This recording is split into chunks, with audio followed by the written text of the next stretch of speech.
Before gears and chains were invented, how did the bicycle work? The only way to shift the gear was to replace the wheel. So for instance, here we have a tricycle, which is very special. You steer it by the feet, you power it by the hand. If you want to brake, you lean backwards, because then via a system a block comes to the wheel. The main thing is that you can also change the front wheel. So if you want to go fast, you put in the big wheel, because if you turn your pedal one turn around, you make more meters. If you want to climb a hill, you change the wheel and put in the small wheel at the front.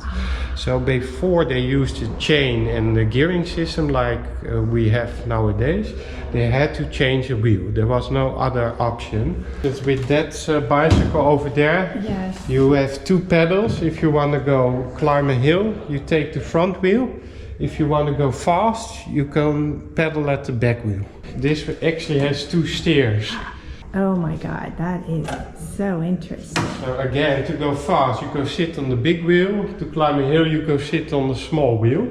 And here at the front, there's a small hole. So you can put in a pin to lock one of the steers, because otherwise it won't work.